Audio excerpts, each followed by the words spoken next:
Hey guys, it's your boy Easy here. It's time for another video. In this video I'm gonna be um, checking and lubricating my rear suspension linkage bearings. I'm gonna be cleaning it and lubricating it. This is gonna be on my Triumph Tiger 1200. This is a 2018 XRX model, but I think the procedure should be the same on all Tigers and probably on most bikes as well. Before we get started, feel free to hit the subscribe button on my channel. In the next couple of weeks I'm going to be releasing a lot of videos because I'm going to be doing my 32K service, so this is part of that. So hit the subscribe button to get notified of my videos. I also work on my other bike, my Linkage Springfield, so do check that out if you're interested or if you own an Indian as well. And at the end of the video, if you like it, please hit the like button. It helps me out. And feel free to share it with your friends if they would find it useful as well. All right, let's get started. So first things first, let's prep the bike up, which I've already done. So let me just walk you through that. Put your bike on the center stand and make sure it's stable. Second is when you remove the suspension linkage, which is right here, the rear of the bike is going to fall or may want to fall. So to make sure that doesn't happen, I've put a little jack underneath the skid plate, and I put it as rear of the bike as possible, so the rear of the bike won't fall once I remove the suspension linkage. So that's secure. Second is the weight of the bike is on the front, so the front wheel is going to be touching the ground. The rear wheel is actually an inch or so above the ground. But once I remove the suspension linkage, which will remove the bolt connecting it to the swing arm, the wheel may fall. So to prevent that, either place a wooden block under the wheel so the wheel doesn't drop. I don't have a thin enough wooden block, so I place some newspaper. Hopefully that works. And that can take the weight. All right, so I think that's about the prep work you need. Let me show you what tools you need. Very simple. Oh yeah, I forgot to mention, another thing you probably want to do is remove the exhaust, which I've already done.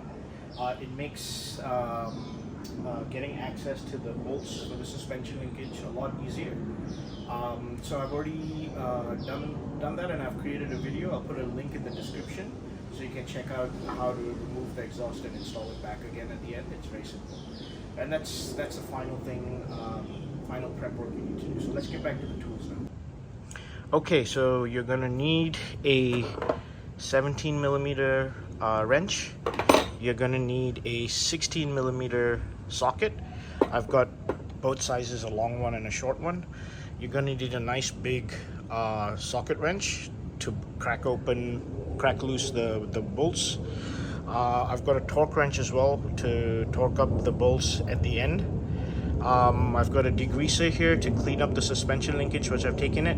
I've got some multi-purpose grease to grease up the bearings. Once they're clean, I've got some Loctite for the bolts once I'm putting it back, some shop rags and some gloves. Okay, so let me just show you where the socket and the wrench goes. So this is the suspension linkage. So I've removed the exhaust so you have easier access. There are 3 bolts, 1, 2, and a third one right here. So this bolt hooks up to the swing arm.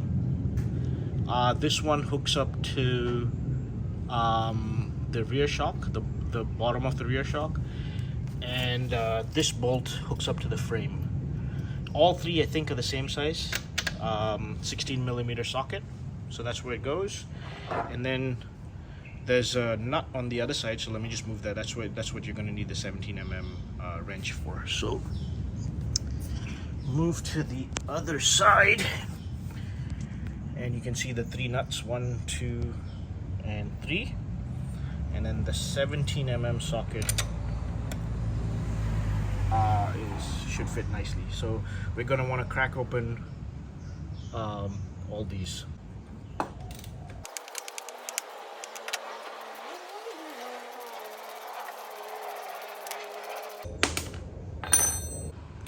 Okay, so I managed to take out these two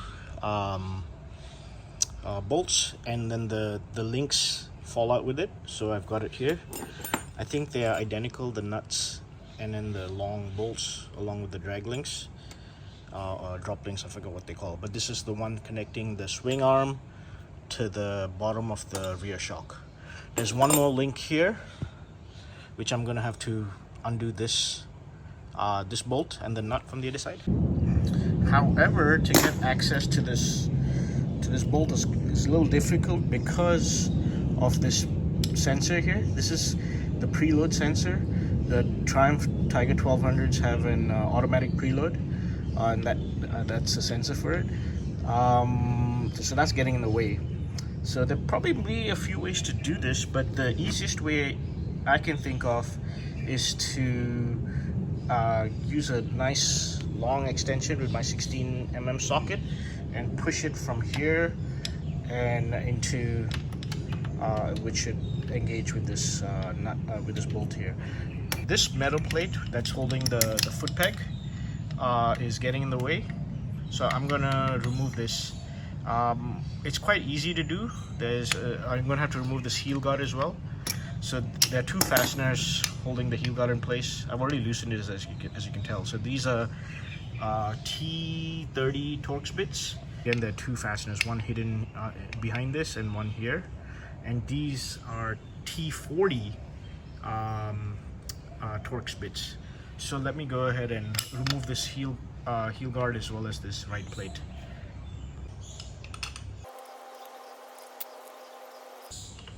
Okay, so the heel guard's off. Keep the fastener safe. And that should expose the other fastener underneath. And this is a T40 Torx bit. So let me change the Torx bit. And again, I've already loosened it. Let me just go ahead. Okay, so the right plate is now loose. Save the fasteners. This again has the brake pedal as well and the brake reservoir and stuff. This is dangling just by the brake line, so don't let it dangle. Okay, so you can see the right plate, which has got the foot peg and the brake pedal, is resting on this. The brake pedal is resting on this little nut here for the center stand, and this is the linkage bolt that we want to undo, crack loose. So I can use a nice long extension with this plate out of the way. I have access to it and I should be able to reach it. There you go, it's engaged. All right, so I've managed to remove this long bolt and the nut from the linkage that connects to the frame. And if you notice, if I place it here, these two bolts are the same size. This bolt, however, is slightly longer, so just be aware of that. Now, just one final step.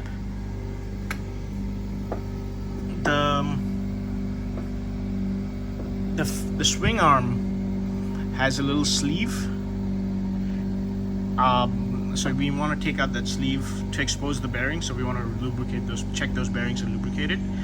And also the rear shock that's connected to the linkage that we still haven't removed yet also has a sleeve. And as you notice, I've managed to pull it out a little bit. And the easy way to do it is just use a drift and hammer and just tap on the sleeve to push it out one side. Do gently without damaging the bearings. Okay, and then I should be able to just remove the linkage. Okay, let me do that. Okay, I managed to get everything out. Here's the linkage, the rear suspension linkage. Here's one of the sleeves that goes through this. This part connects to the frame, right? So there's a sleeve for that.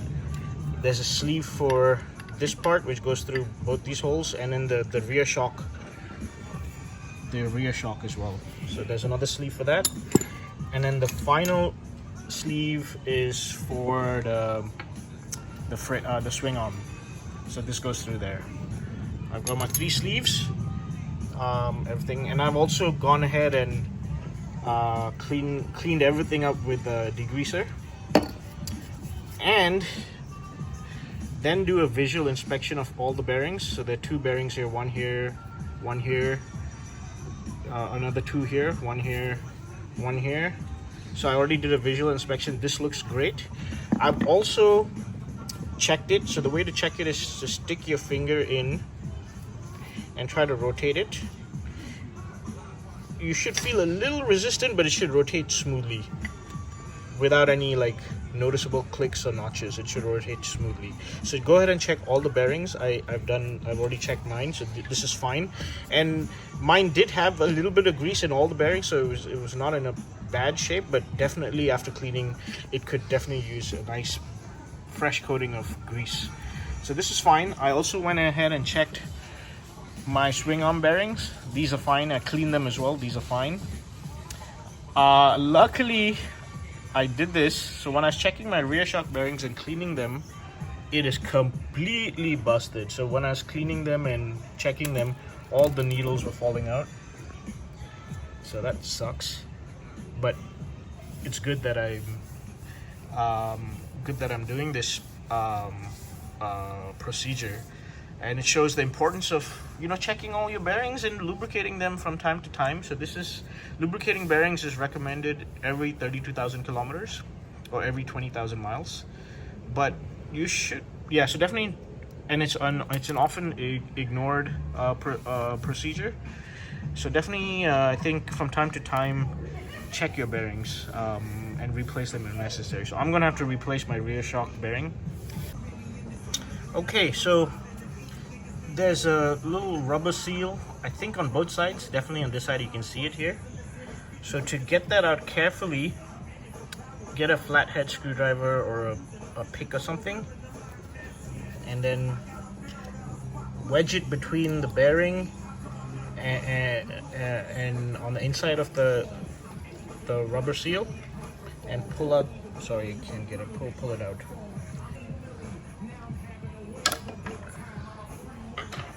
There you go, it popped out. Here it is. So the best thing to do is actually replace these seals every time you replace the bearings. So let me go ahead and check if there's a seal on the other side. I'm sure there is, and I removed that as well. And then let's go ahead and remove the bearing. Okay, so to remove the bearing, there are a few different ways. The cheapest way is to use a sharp drift and a hammer, and tap on the bearing from one side to push the bearing out the other side. But you got to be very careful with this because you're going to have to tap quite hard. The bearing is a perfect fit to the shock, so you got to tap quite hard. So you got to make sure not to damage the shock. Or it's okay if you damage the bearing because that's the old bearing, you're going to be replacing it. But if you're using the same method to tap in the new bearing, you got to be very, very careful to not damage the new bearing while you're tapping. So that's why I don't prefer that. I like to have a specialty tool, which I have. I got this. This is a Bike Master swing arm bearing tool. You can get one from Motion Pro as well. This is a Bike Master. So the way it works is there are a few different size drivers for different size bearings.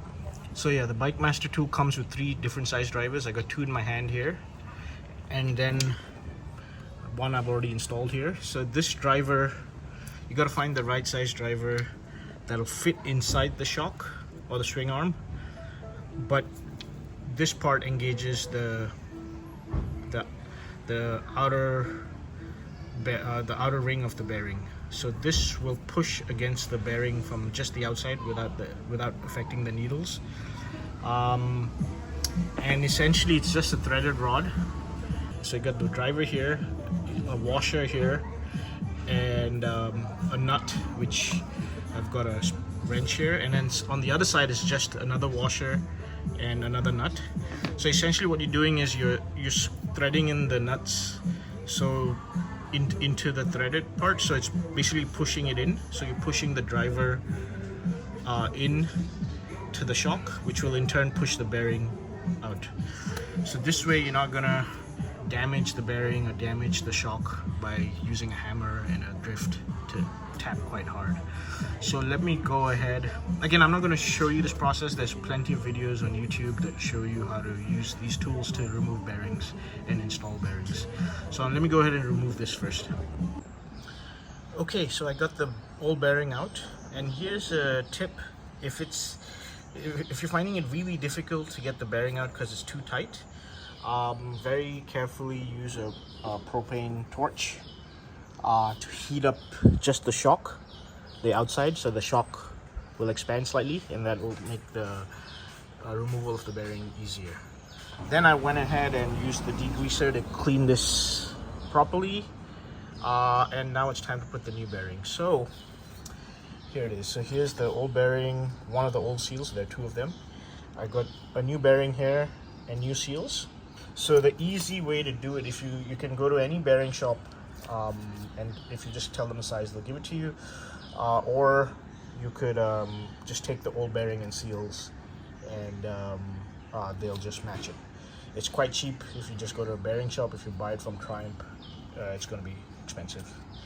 So this cost me like $5, and this cost me like $2 a piece, so it's like $9, quite cheap.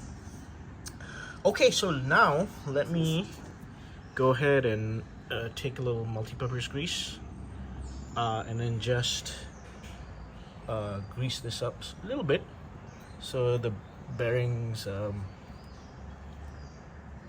kind of easy to put inside or press inside.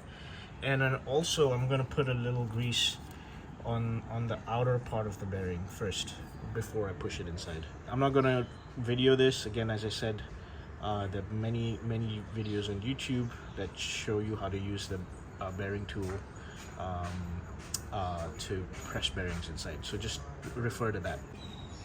Okay, so the new bearing is in, it's fitted, no issues whatsoever. Now it's time to grease the inside of it, the needles. So for that, you're going to take a nice big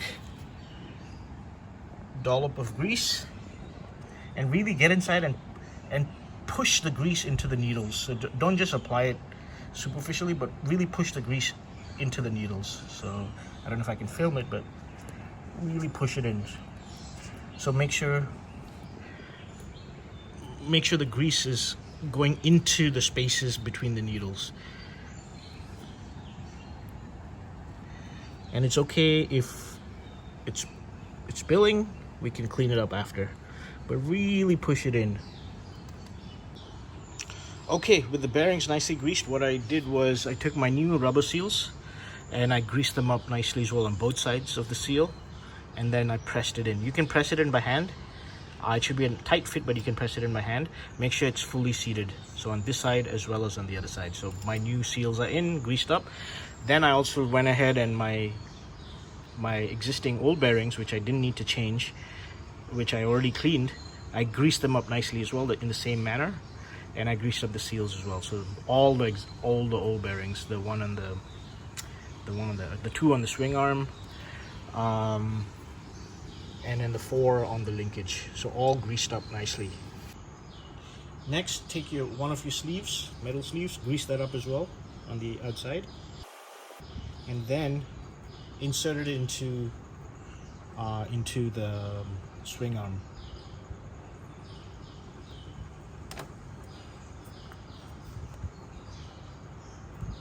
Okay, take your other sleeve, grease that up as well. Okay, take your linkage and this part here, the one that connects to the frame, put the metal sleeve in that. So press it in. Okay, done. So let me go ahead and install the linkage first. So this part on the frame, and then this will go around the shock, and then I'll go ahead and I'll put the bolts in as well. Okay, I've installed the linkage, and I also put that long bolt, the longer bolt into the frame. I haven't I haven't put the nut on the end and I haven't tightened it. I've just installed it. Now this part, I've got my third sleeve, which I've lubricated, greased up as well. I'm gonna put the sleeve through here, and then I'm gonna take one of my identical bolts and run that through as well. Oh, and don't forget the drop links. So let me do that and I'll get back. Okay, all done. So the linkage is installed, the drop links are installed. I've managed to get the bolts in, and then on the other side, I used a little thread lock on the nuts. Let me just show it to you. I use a little thread lock on the nuts, and I screwed in all the 3 nuts. They haven't been torqued, so they're not tight. Make sure you get all the 3 bolts in before you torque them up. So everything installed. Now I'm going to torque them up. All 3 are identical torque values, 85 Newton meters, which is quite high. The equivalent is in foot-pounds is 63 foot-pounds. Okay, so I've torqued up the suspension linkage, all 3 bolts to 63 foot-pounds, 85 Newton meters, and now I put the right plate with the foot peg and the brake pedal, the T40 fasteners. I put those in. I'm going to torque them up to 13.5 foot-pounds or 18 Newton meters.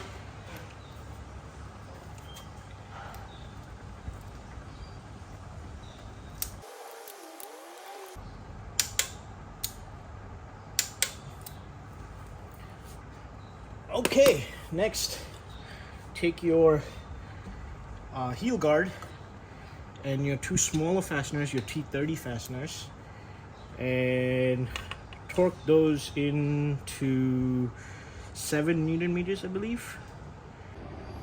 Okay, all done. So I've torqued the heel guard to 7 Newton meters. That was 62 inch-pounds, and then we're done. We're done with the rear suspension linkage service. So I showed you how to lubricate them, and in case one of your bearings or multiple of your bearings are busted, you can change them as well. So that's you can refer to this video for that as well. That's it. Hope you guys liked the video. Feel free to hit the like button, share with your friends, and keep a lookout for my next video, which is going to be servicing my front suspension, actually the triple tree bearings. So I'm going to be adjusting that, maybe lubricating it, and possibly changing it as well. So keep a lookout. Alright guys, until next time.